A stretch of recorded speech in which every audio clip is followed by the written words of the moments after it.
Albert de Monaco a été aperçu dimanche et hier soir à Monaco avec un pansement au visage. Selon nos informations exclusives, il s'est blessé suite à un accident domestique sans gravité, mais qui lui aura valu quand même d'avoir 3 points de suture. Dimanche 5 novembre 2023, le prince Albert était présent dans les tribunes du stade Louis II à Monaco pour assister à la rencontre de football opposant l'équipe du Rocher au Stade Rennais, victoire 2-0 des locaux. Accompagné de Stéphane Morandi, le directeur de Monaco Broadcast et conseiller du président du club Dimitri Rybolovlev, le souverain avait un pansement au menton. Selon nos informations exclusives, il s'est blessé suite à un accident domestique sans gravité, mais qui lui aura valu quand même d'avoir 3 points de suture. Le jour même, il a glissé en jouant avec sa fille, la princesse Gabriella.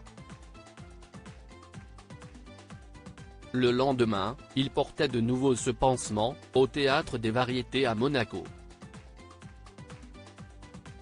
Il était accompagné de sa sœur la princesse Caroline de Hanovre et sa nièce Charlotte Casiraghi.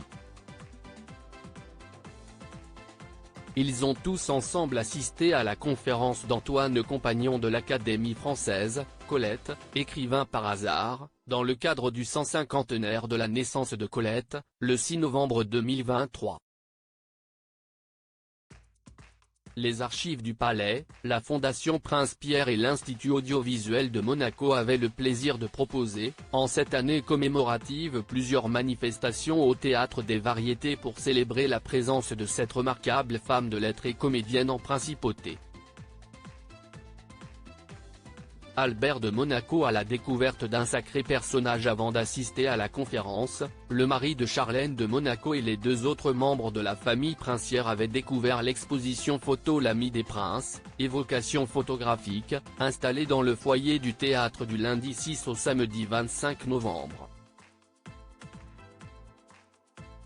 Né le 28 janvier 1873, Sidonie Gabrielle Colette, a séjourné régulièrement et tout au long de sa vie, sur la Côte d'Azur. Dans les dernières décennies, elle a tissé un lien particulier avec Monaco. En 1908, elle s'est produite au Palais des Beaux-Arts, place du Casino, dans la Chaire.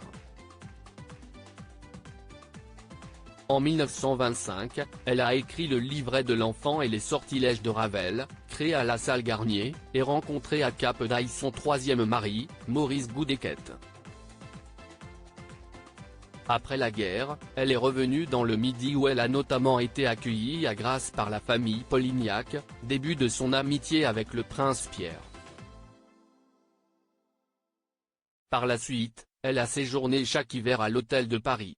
Nommée présidente d'honneur du Conseil littéraire de la Principauté dès sa création en 1951, elle a effectué sa dernière visite à Monaco en avril 1954 pour la remise du prix littéraire à Jules Roy au Palais Princier.